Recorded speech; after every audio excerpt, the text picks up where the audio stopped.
Here is my quick presentation on how you're attaching the wrong energy in Dragapult.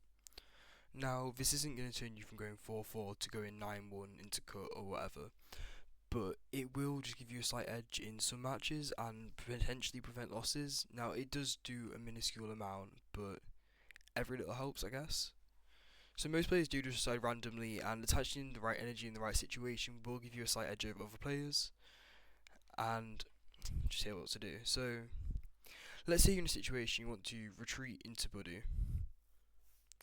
Assume no energy are prized. You play 3 Luminous and 2 Psychic and 1 Fire energy. You have 1 Fire and 1 Psychic in hand. Which energy do you choose to retreat with?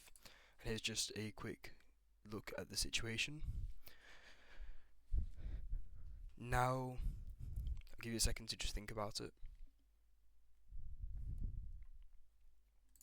Now, the correct option would be to choose Fire in the situation. However, it does really depend whether you need to save Night Stretchers or not, and the difference between Fire and Psychic is actually surprisingly small. So you play 2 Night Stretchers. I mean, the entire explanation is there if you want to read it. I'm not going to go over it really. There is slightly more to this, which makes discarding Psychic close to Fire energy, but Fire is still slightly better. However, let's say you need to preserve Night Stretchers because you need to do some like sort of double Dusclops play and need to find Night Stretcher later on. Just discard the Psychic because it's basically the same as discarding Fire if you're like not using Night Stretcher to get the energy back from discard. If that sort of makes sense. One more thing, yep, if you prize Psychic, you should always discard Fire regardless of using Night Stretcher or not. Now, on attaching for turn, if you're going to Lilies after attaching to a Dreepy or something, let's say you have a Fire and Luminous in hand, you, including your hand deck and Night Stretchers, you work out how many energy, like pairs, I guess, an energy links to. So let's say you have a Fire in hand, you look at how many Luminous are in deck and how many Psychic are in deck. And let's say you have 3 Luminous and 2 Psychic, there'd be 5 options that you could like that could go with the Fire energy, compared to Psychic, which would have only 4 options. You'd have the 3 Luminous and the 1 Fire.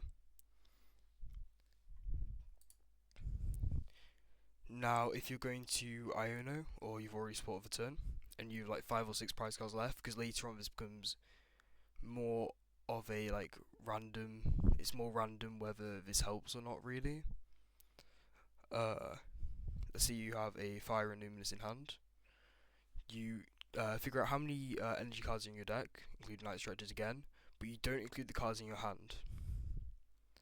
So let's say you have Fire and Psychic in hand, you ignore the Fire and Psychic in hand, and you'll have a Psychic and 3 Luminous in deck.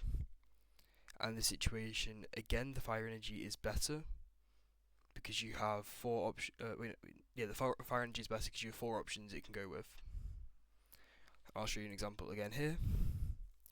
You have 2 Luminous, 1 Fire, 1 Psychic, and 2 Night Stretchers in deck. You have 1 Luminous plus 1 Psychic in hand, and you're about to use Lilies. Which energy do you attach to your Dracolic with 0 energy? The best attachment is Psychic in that situation. It gives you 4 outs of the Lilies instead of 3 with Luminous, because you have a higher chance of drawing into the right energy then. Once again, it's only a slight improvement, but it does help.